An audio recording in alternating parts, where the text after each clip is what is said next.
இன்சொல் அமுது வழங்குபவர் ஏர்வாடி எஸ். ராதாகிருஷ்ணன் அவர்கள். நல்லவர்கள் கெட்டவர்கள் என்பது போல பலமானவர்கள் பலவீனமானவர்கள் என்கிற இருவகை மனிதர்களோடுதான் இவ்வையம் இயங்கிக் கொண்டிருக்கிறது. பலம் பலவீனம் என்கிற இவ்விருவகையானது மனிதர்களுக்குள் மட்டுமல்ல உயிரினங்களுக்குள்ளும் இருக்கின்றன. பலமானவை வெல்லும், பலமற்றவை வீழும் என்பதைத்தான் டார்வின் என்கிற அறிஞர் குறிப்பிடுகிறார். இதற்கு டார்வின் கோட்பாடு என்பது பெயர். இது நமக்கெல்லாம் தெரியும். பலமும் பலவீனமும் நடைமுறை வாழ்க்கைக்கும் நிறுவனங்களின் மேம்பாட்டிற்கும் நாட்டின் முன்னேற்றத்திற்கும் கூட பொருந்தும். நிர்வாக நடைமுறையில் ஸ்வோட் அனாலிசிஸ் என்கிற தன்னிலை அறிதல் ஒரு முக்கியமான கூறாக கருதப்படுகிறது. ஸ்வோட் அனாலிசிஸ் என்பது வேறொன்றுமில்லை, 4 ஆங்கில எழுத்துக்களின் தொகுப்புதான் ஸ்வோட் என்பது.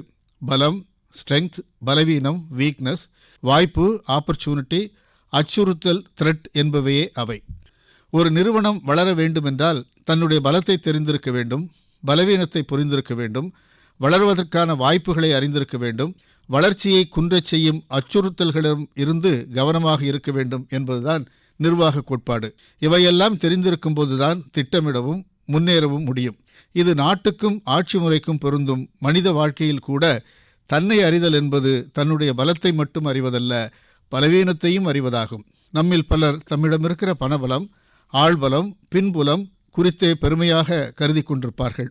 மற்றவர்களின் பலவீனத்தை தெரிந்து கொள்வதிலும் குறியாக இருப்பார்கள். ஆனால் அடுத்தவரின் பலத்தை அறியாது இருப்பார்கள். அதன் விளைவாக ஆபத்தில் சிக்கிக் கொள்வார்கள். நாம் லட்சாதிபதி என்று எண்ணிக்கொண்டிருப்போம், எதிராளி கோடீஸ்வரனாக இருப்பான். நம்முடைய பலவீனத்தை புரிந்து கொள்வதும் எதிராளியின் பலத்தை தெரிந்து கொள்வதும் தான் புத்திசாலித்தனம். தன்னுடைய பலத்தை அறிந்து ஆணவமாக இருப்பவர்களை காட்டிலும் தன்னுடைய பலவீனத்தை புரிந்து கொண்டு கவனமாகவும் அடக்கமாகவும் இருப்பவர்களே அதிகமாக சாதிக்கிறார்கள். உரை சிறியார் உள்நடுங்கள் அஞ்சி குறையரின் கொள்வர் பெரியார் பணிந்து என்ற வினை செயல் வகை என்கிற அதிகாரத்தில் திருவள்ளுவர் இதைத்தான் குறிப்பிடுகிறார். உண்மையிலேயே பலவீனத்தை புரிந்து கொள்வதுதான் ஒருவருடைய பலம் என்றால், பலத்தை எண்ணி மிதப்பில் அலைவதென்பது ஒரு வகையில் பலவீனமாகும். என்றாலும் சில நேரங்களில் வல்லவர்களை வெல்லுகிறார்கள் என்பது நாட்டின் மோசமான முன்னுதாரணமாக இருக்கிறது.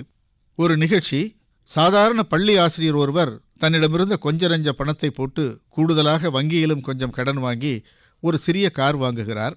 ஒரு நாள் அதை சாலையோரம் நிறுத்திவிட்டு கோவிலுக்குள் சென்று திரும்புகிறார். ஒரு செல்வந்தருடைய பிள்ளை தன்னுடைய பெரிய காரை தாறுமாறாக ஓட்டி வந்து அந்த சிறிய வண்டியின் பின்னால் இடித்து விடுகிறான். பலத்த சேதம் ஏற்படுகிறது. குற்றம் யார் மீது என்ற கவலை இல்லாமல் இப்படி வழக்கு பதிவு செய்யப்படுகிறது. மெதுவாக வந்து கொண்டிருந்த அந்த பெரிய காரின் முன்புறத்தில் வேகமாக ரிவர்ஸில் வந்த அந்த சின்ன கார் மோதிவிட்டது. இதைத்தான் பாவேந்தர் பாரதிதாசன் வலியோர் சிலர் எளியோர் தம்மை வதை புரிதல் என்று குறிப்பிடுகிறார். துஷ்டர்களை பார்த்தால் பலமாயிருக்கிற போது தூக்கி எறிய வேண்டும், பலவீனமாக இருக்கிற போது தூர விலக வேண்டும். அதுதான் புத்திசாலித்தனம். இன்சொல் அமுது வழங்கியவர் ஏர்வாடி எஸ். ராதாகிருஷ்ணன் அவர்கள்.